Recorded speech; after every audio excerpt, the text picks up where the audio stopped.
What's up, guys? Welcome to part 3 of how to install a fuel cell. We are installing one in our 1974 Datsun 260Z. If you haven't seen everything that we've had to fabricate for this car / rust repair and everything like that, make sure to check out the rest of the series and subscribe so you don't miss out on any more. There's a gnat. Get out of here. On today's episode, we're going to be making templates like this, cutting metal out of, tracing the templates onto the metal, cutting that out.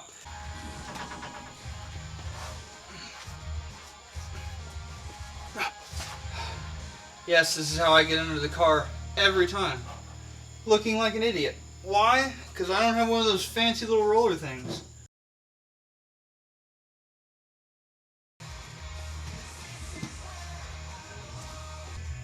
That one fit up really well. I guess I shouldn't act so surprised. Boom.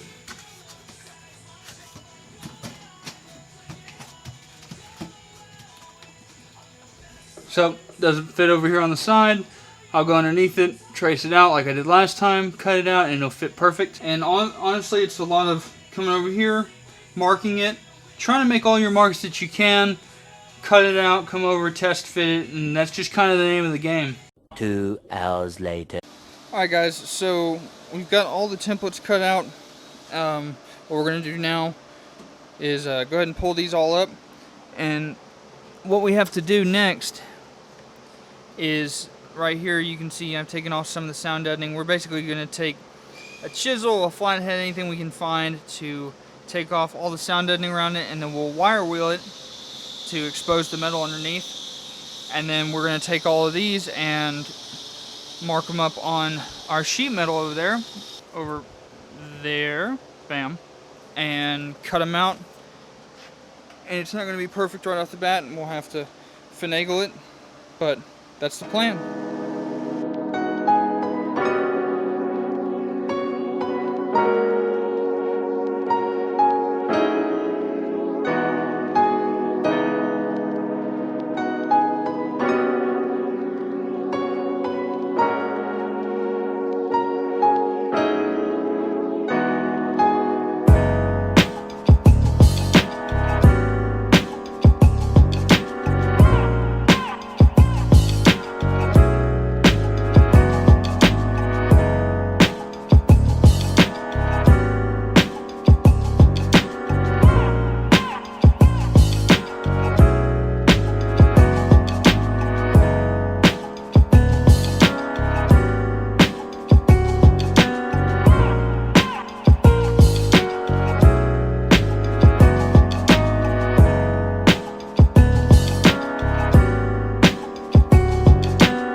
Alright guys, so we've got all of the plates except for those two because I didn't feel like dealing with them yet.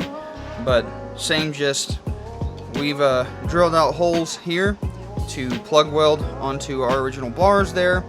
Even with this thickness here, we're not going to, the additional thickness here, we're not going to have to worry about it. Worry about the screws from the fuel cell hitting that. We got plenty of clearance. So the biggest maybe is I drilled out these little spots here to hopefully plug weld it to the bar underneath here. However, they are really small. I couldn't make them any bigger because they would be falling off the edge over here. I guess I could have made them bigger, but I didn't. So that might work, it might not, so that's okay, not the end of the world. Yeah, so just gonna get to welding it all up.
Alright guys, so I finally got the fuel cell in there.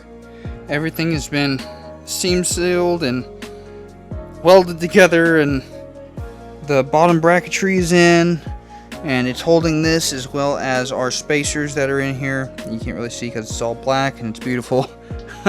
Just got it all worked out. Alright guys, that's going to do it for this episode. Thank you all so much for watching until the end. It does wonders for the algorithm, as well as hitting the like button. It helps the channel grow, and we've seen a little bit of growth, and it's actually been kind of cool to know that people are enjoying the automotive content that we are putting out there. So that's kind of cool.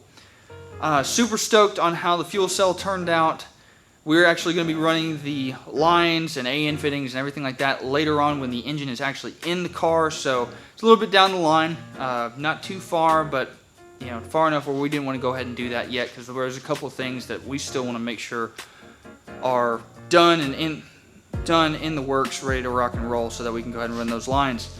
Anyway, thank you all so much again for watching. Make sure to like, comment, subscribe, share, all that jazz, and I will catch you all next time.